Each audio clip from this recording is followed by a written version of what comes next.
E aí pessoal, tudo bem? Bem-vindos ao canal Coleção Paralela, agora abrindo o vídeo com a minha maneira tradicional. Por que eu falei agora? Porque eu acabo de gravar um outro vídeo no qual tentei fazer um início de vídeo um pouco diferente. E neste aqui já voltei à velha forma. Mas eu sou o Rodrigo, ali está o mestre do terror.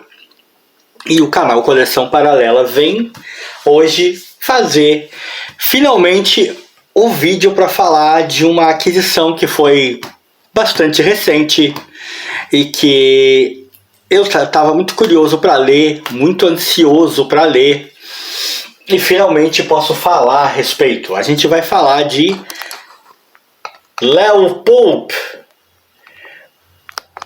que eu tô tentando enquadrar aqui, pessoal, mas é uma dificuldade. Tá aqui, Leo Pulp, detetive particular de Hollywood, né, com publicação da Bonelli, que foi trazida aqui em terras tupiniquins pela Mitos.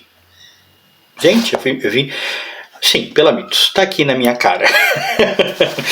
Vai ser uma publicação, não me lembro o ano, como sempre. Tirei do foco, vocês viram, mas é porque eu tô tentando ver o ano em que isso foi publicado e, claro, eu não tô encontrando. Vocês já estão acostumados, né? Vocês já sabem que é assim. 2010, janeiro de 2010, olha que maravilha, encontrei. E, pessoal, Leo Pulp foi uma ótima, uma agradável leitura e conseguiu, inclusive, me surpreender. É aquilo que a gente está sempre falando. Eu sou muito óbvio, né? Eu falo muitas obviedades nesse canal e eu não me envergonho disso. E eu tô sempre falando sobre expectativas. Inclusive cheguei a mencionar no outro vídeo que eu acabei de gravar sobre essa questão das expectativas que criamos. E expectativa tem quase que como lei universal o fato de que elas gostam muito de não serem correspondidas, né? De não dar certo. A expectativa é uma coisa que você cria só para ver cair por terra na maioria das vezes. E claro, eu bati feio na câmera agora.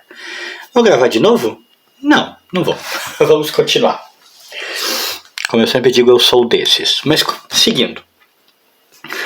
Mas Leo Pulp conseguiu ir além das minhas expectativas. Qual era a minha ideia? Eu pensei que era um personagem totalmente voltado para o humor, com uma pegada 100% satírica.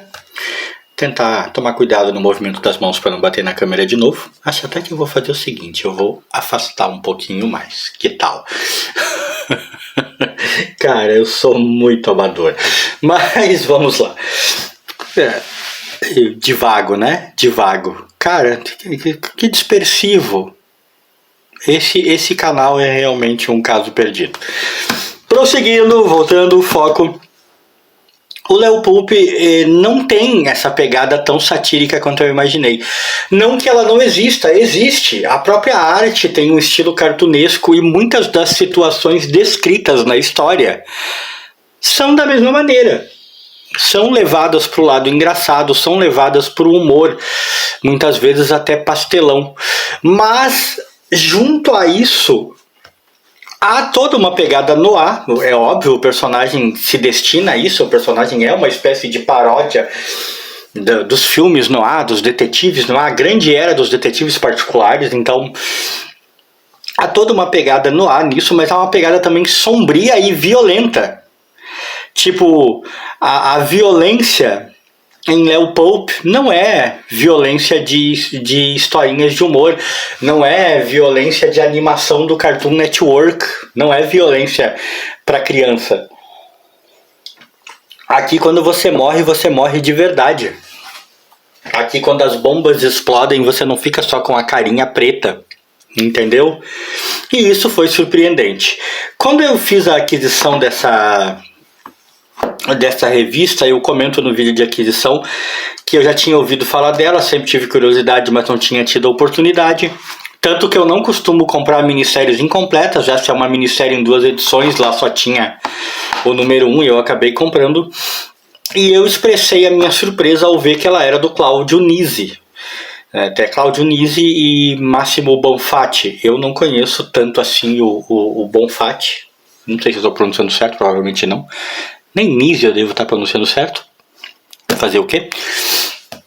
Né, mas o Nisi, claro que eu conheço, o Tex Willer principalmente. Eu sei que ele é o criador do Nick Ryder. Né, sei que o pessoal ama Nick Ryder. Muita gente gosta do trabalho dele só por causa do Nick Ryder, mas eu, é claro, tenho como lembrança forte ele no Tex. E isso já me foi uma surpresa, ver que ele escrevia esse tipo de coisa. E quando eu comecei a ler, velho, só surpresa boa. É uma leitura dinâmica, gostosa. Foi publicada neste formatinho aqui, com um papelzinho jornal e uma colorização que me lembrou muito, como é que eu vou dizer? Vou falar de uma das editoras mais proscritas desse canal, que eu tô sempre falando aqui, muitas vezes metendo pau, Online Editora e Editora Scala nos áureos tempos. Uma colorização que me lembrou isso na pegada, assim, como é bastante colorido, mas as cores às vezes são meio chapadas. Isso é possível? Não sei, mas é o que eu tô dizendo. Não é uma edição com brilho, não é preto e branco, mas não tem uma palheta de cores muito distribuída. Só que a maneira, olha esse personagem aqui, ó. A maneira como é feito combinou perfeitamente. Tipo, é uma história que se passa numa atmosfera noir, que se esperaria preto e branco, mas não ficaria bem de preto e branco, cara. Colorido ficou muito show. O Léo Pampo é um personagem interessantíssimo. Ele é cínico, mentiroso, falastrão, mas ao mesmo tempo ele é realmente corajoso e habilidoso. Tem uma relação muito curiosa com a Norma, que é aqui a dona de um restaurante, de uma lanchonete, onde ele sempre vai, porque ele come de graça, porque ela é apaixonada por ele, então... E ele come sempre a mesma coisa, ovos e bacon. Diga-se de passagem, sair dessa leitura morrendo de vontade de comer ovos fritos com bacon. Se você não leu e for ler, provavelmente você vai sentir o mesmo interesse. Ele tem um carro velho pra cacete, que mal anda, não tem freio. Ele tem uma relação curiosa com esse aqui, com esse delegado de polícia aqui, esse policial, que ele insiste em chamar de Dick, porque ele acha o cara parecido com o Dick Tracy, mas o nome do cara é Nick, e ele fica sempre puto com o Léo Pulp, que o Léo Pulp fica chamando ele de Dick o tempo todo. E a primeira aventura da revista é uma aventura completa, na qual ele está investigando, a princípio, o mistério do desaparecimento de um rapaz. O pai do rapaz procura ele para que ele descubra o que aconteceu com o jovem. Ele segue uma série de pistas, acaba se metendo com a máfia, se metendo com ele vive suas aventuras. Eu não sei se não mencionei isso, né? Mas a própria capa já deixa bem claro. Ele mora em Los Angeles, ele vive suas aventuras ali em Hollywood. E, então tem muita incursão ao meio cinematográfico. E ele acaba se envolvendo com muita gente do cinema e tal, inclusive nas duas aventuras, tá? Na aventura seguinte, que não está completa, porque a continuação dela se dava na edição 2, também há forte incursão no mundo das estrelas, no mundo cinematográfico de Hollywood. E ele acaba descobrindo intrincadas conexões entre esse submundo de Hollywood e o sumiço do rapaz. E é isso, eu não vou tecer mais comentários, como eu sempre digo, não quero estragar a leitura de ninguém, não quero dar spoiler. Léo Pulp não é assim um personagem tão popular por aqui, não é uma coisa tão procurada. Não sei se alguma vez houve republicação, se só é possível ler o material dele se você encontrar essa minissérie, mas de qualquer maneira, por menor que possa ser a chance de alguém ir ler o personagem, eu não pretendo estragar a leitura de ninguém contando mais do que é preciso. Eu só digo que a leitura é envolvente e mescla com bastante maestria o humor cartunesco com situações fortes. É como aqui, por exemplo, os caras jogaram uma bomba no Léo. Ele reagiu como um zagueiro defendendo a área. do seu time. Meteu-lhe uma bicuda, a bomba voltou para baixo do carro que jogou a bomba e explodiu. E os caras já eram. E aí é como eu falo. Aqui morreu de verdade. Tipo, é pesado o negócio, não é ficar com a carinha preta. Morre-se de verdade no universo do Léo Poupes, embora todo o resto leve a gente a pensar numa animação engraçadinha de Hanna-Barbera. A história se desenvolve, o desenvolvimento do mistério também é legal, com muitos pontos engraçados, muitos pontos cartunescos, mas o mistério te prende, você ainda assim sente que tem alguma coisa para se descobrir, porque em geral, histórias voltadas muito pro humor, principalmente essas que são paródias, elas constroem uma teia muito fina do mistério que está sendo investigado, mas não há profundidade, você não sente realmente que está investigando um mistério, você de cara já descarta o negócio, você já sabe como vai acabar. É tipo Scooby-Doo, né?